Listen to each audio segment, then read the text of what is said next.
I'm Sarah and this is Fantail Ridge, small scale flower farm in the making. Okay, so we've had pretty much 2 days, 48 hours of nothing but rain. Finally the sun is shining and I've come out to see what needs doing immediately with such rain and everything else. See if anything's lying down in the Dahlia garden. I did do a quick run out here yesterday in between the showers, and I'll show you all the cuttings I had to basically snip and grab and take in. Otherwise, basically I was going to lose quite a lot. I'm hoping that I was in time to get the cuttings into seed raising mix in time for the roots to grow, so that I can double my plants. Normally I take cuttings from the tuber, but I haven't gone that way because obviously they're broken off before they're at the tuber. So my main worry today was that consistent rain means that the tubers generally rot, because dahlias, their stem is hollow, and if you get breakage and it's a good sized stem, the water can run down through the stem and into the tuber itself and rotting it. So you would have seen on some of my other footage that we have clay-based soil here in the orchard, which is the phase 1 of the flower garden. What that means is that I have preempted rainfall and the fact that it is clay-based soil, and I've grown it I'm growing them in mounds of compost. That just means that they're less likely to be sitting in water, and that reduces the risk of rot, but doesn't negate it completely. So we're going to have a quick look, and then I'll show you what I've had to do in the garage, because I'm preparing the greenhouse to be our hot house this year. Originally I just grow seedlings in there, and then it gets too hot and we close the doors and we don't go back in there after we empty it. But this year we're actually going to be growing chilies in the hot house. So I'm looking at these dahlias. Now the heaviest rain was actually Saturday. We're now Monday.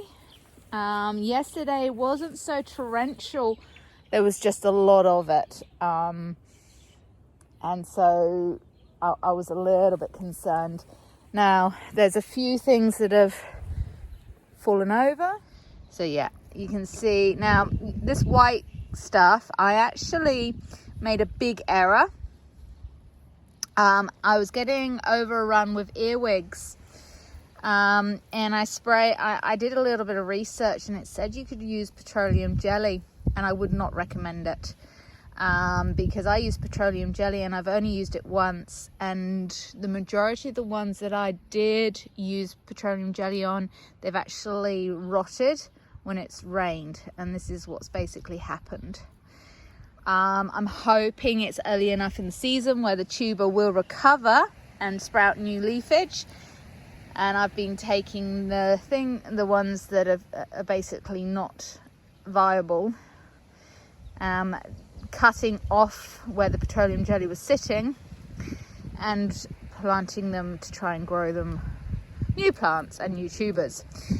But as I say, I wouldn't recommend petroleum jelly.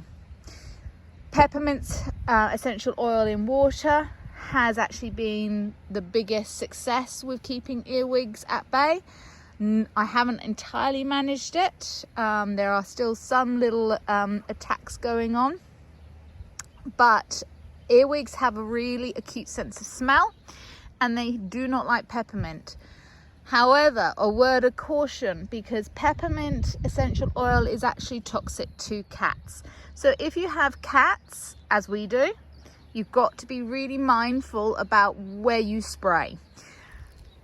I have preempted not just the wind and rain on our hill, but also the fact that we have got cats and a dog, and I've built fencing and windproofing around each of the really sort of tricky areas to prevent them getting in.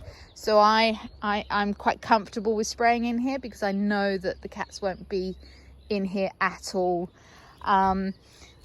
So that's one dahlia down, but I think that's more to do with the petroleum jelly and the sheer amount of water rather than just the amount of water we've had. It seems that the petroleum jelly actually locks in any moisture or rain that comes down. So lessons learnt there. I thought I was being clever. So these aren't dahlias, but these are my straw flowers, and they're really just starting to come through. Yeah, so this wasn't looking too happy yesterday when I popped out, but I kind of staked it and hoped that I might actually be able to save it. The problem that we had was we had westerly winds. That might be okay. I'll stake that a bit more and just see if I can just get it to bloom, and then I might take a few cuttings off that when I take this blossom off. So I've lost my train of thought now, as I always do. So some of them, these are my seed. This is coming from my seed dahlias. First year I've grown from seed as well as tubers, and they're actually doing really well. There's a red one up here. But yeah, you can see again petroleum jelly, and the water has just locked in and caused the rot, I think. So I'm hoping that because I didn't actually go down to the root tuber, next to the tuber, that the tuber will just be okay and not rot. Yeah, there's a few bits there. Oh, there's a big bit there. I don't know where that's come from. Oh, this one, I think. Yeah, so I didn't do the petroleum jelly on all of them. It was a trial. I would recommend, unless you have like a real big problem that you have to treat everything at once, do a sort of a sample first. I mean, it's not happened to all of the ones I've treated with petroleum jelly, and I'm thinking maybe I put it on too thick, but it just doesn't wash off, and so what you get is a lock in of moisture. Yeah, and they just do not over time like it at all. This is just, yeah. So it's touch and go whether or not the tuber will actually survive. I'm hoping that they will, because the petroleum jelly is actually just on the stems. This is a huge, yeah, and the thing is, I should have staked these. And I'm really hoping that this doesn't rot through to the base, because you can see when I say it's hollow, this is where it's split, and this is the wind. This is pure wind.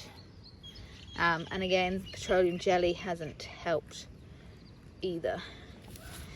I probably should have just risked the earwig issue with my paper and peppermint and cayenne pepper around the base here. They don't like the hot pepperness. But this I might actually have to dig this tuber up to try and resurrect any issue, or I might get a kosh. So I'm going to get some snippers. I'm going to snip that off, unless it'll come with, yeah, that'll just come off. I'm going to put a kosh over this because I don't want any more rain getting in. And if you want to know what a good way of getting kosh is, oh my word, is if you've got anybody that has mineral water in tubs on a filter. These are left over from a business that we used to have, and they've been going a few years now, and we just cut the base off. I use the base as a bowl for the chicken feed, and we just use the top, and they've been going on for ages, as I say, years. We've got snails coming in too, which is interesting. Generally they don't like getting in. Yeah, so just the sheer amount. I mean, this is, I had a cry yesterday, and look, you can just see this is all just not viable anymore, but I will try and cut some out of it and see if I can produce more plants. I mean, a bonus is that it is early in the season. They have got a chance to come back. This one's already springing up different growth, so you know, inadvertently it's almost like I'm pinching them, so hopefully I might get more out of the disaster.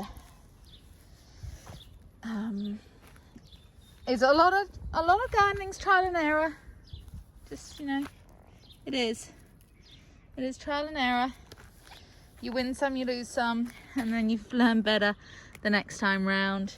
As I say, I didn't do all of them, but the majority of the ones that I did use petroleum jelly on just have fallen foul of that and the amount of rain that we've been having the last few days.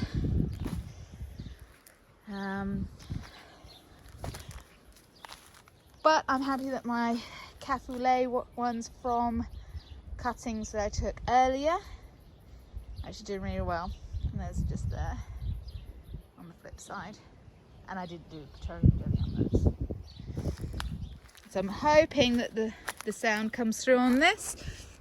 Another victim of my love and over painting of petroleum jelly has been this sea dahlia. It was doing really well, and then the weather's hit, and now it's not doing so well. Yeah, and this, and again, these are my sea dahlias. So do not use petroleum jelly to combat things climbing up. In actual fact, I did change my tactic at one point, and I started putting it on the supports rather than on the plant. So that might be a way to go. And you know, some people might find it different. It might be just being the sheer amount of rain that we've had, and the combination hasn't been good, but I certainly won't be using it again.